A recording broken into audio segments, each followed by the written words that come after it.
Let me tell you, my colleagues, retirement begins the day you join the organization. When you join the organization, there is a ceiling.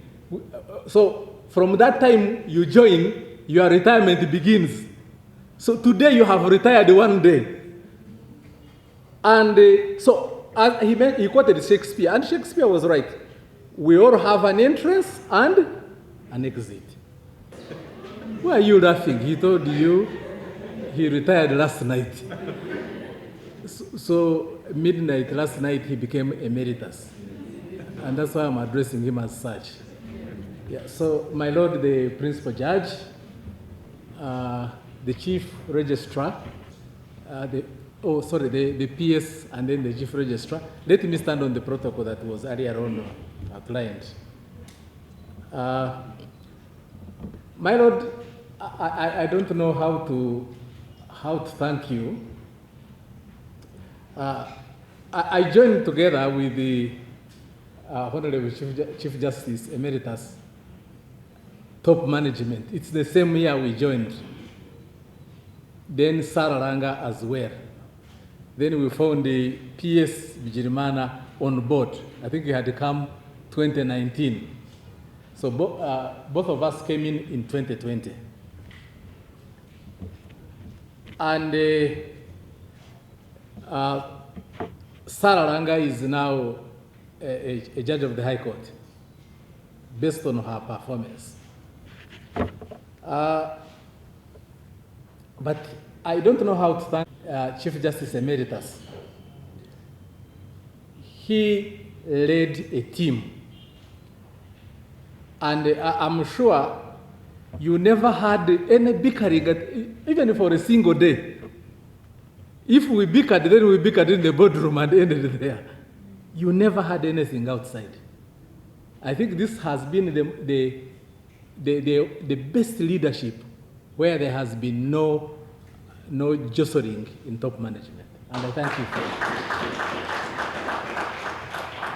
Now, secondly, he allowed us the leverage to perform. I think he has mentioned it here. Now, in strategic management, we have different types of leadership. Now, I can highlight a few. There is what we call the participatory leadership style, which, of course, you can't use one.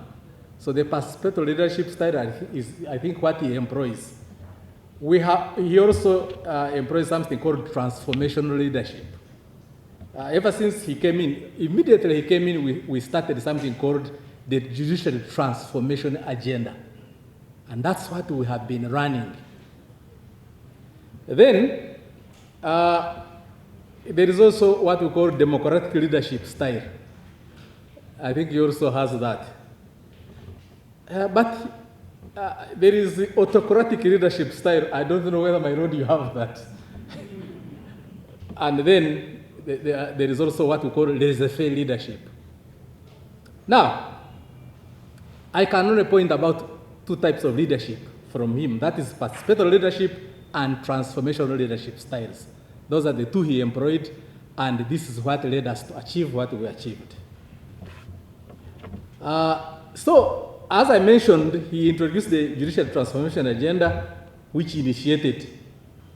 I think those of you who attended his Thanksgiving, I wrote a lengthy article about what he achieved. You can look for that because it is in every office. Look at it and read it and understand it. It was from the bottom of my heart. Now, they have mentioned a number of them. PS, I think, mentioned the budget. Before he came in as Chief Justice, we were running a budget of 199 billion. He's leaving when we are at 445, if I recall properly. Then, it is during his leadership that we Africanized the judiciary of Uganda. As he has mentioned, of course him, if I say we, he told you that he leads a team. But I must say this is him, even if he wants to deny. It is him.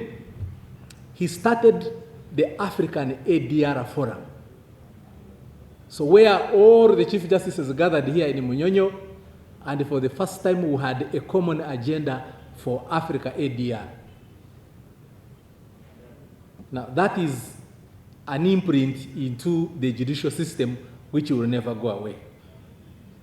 And of course he has even mentioned here how he promoted ADR. When he was coming out of the country, he told me, I'm running at 2 and I'm proceeding to office. I said, my Lord, are you a machine?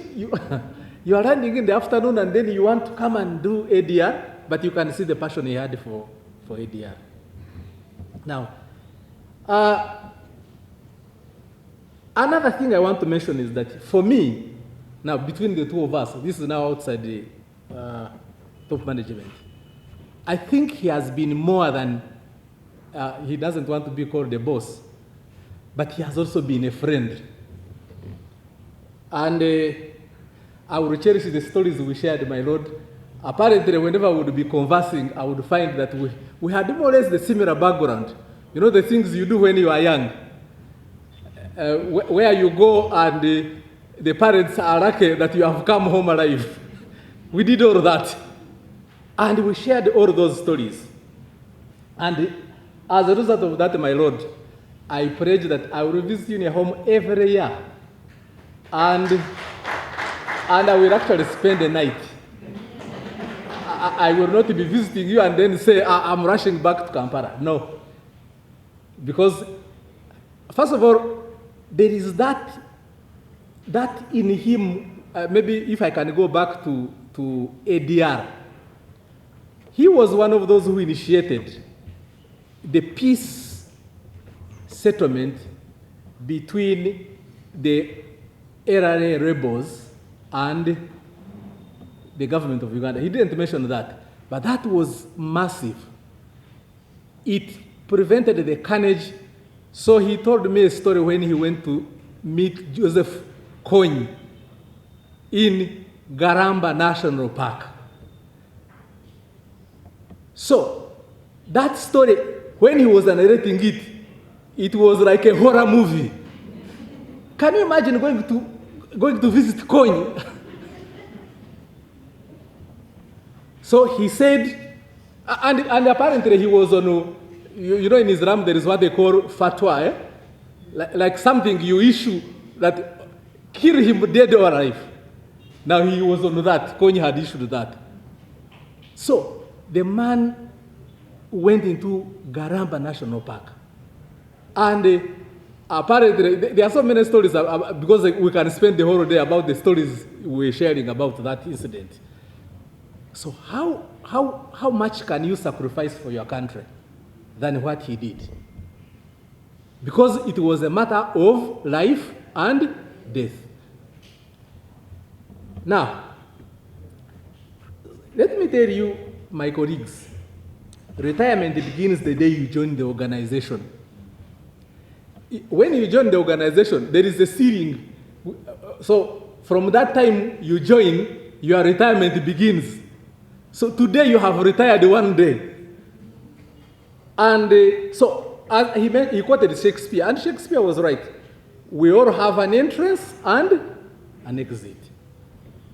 And so you entered as a young man in a public service when you are elected and etc., and you are living as an elder. Now, normally, because public offices are not our offices, you join and then you serve, you do your part and leave. Sometimes when you die in office, when they are giving speeches, they are saying, no, this person is irrepressible. As they are saying that, they have already appointed someone acting in your place. So public officers are like that. We join, we serve, and leave. The question is, how do you live? When you are leaving that office, what will people talk about you? That is very critical. And my Lord, I can say, without any contradiction, that you have left a legacy here which will live on. Thank you so much. We shall not let you rest in Patongo where you claim to be resting, we shall actually be disturbing you for many of our activities here. We cannot simply leave your knowledge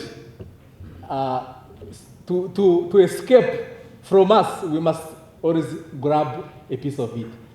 May you have a good retirement, and we shall always interact. As I mentioned, judiciary is your family. Always come here. You have handed over the instrument of power. I'm just a transitional, what do they call, someone who is the custodian.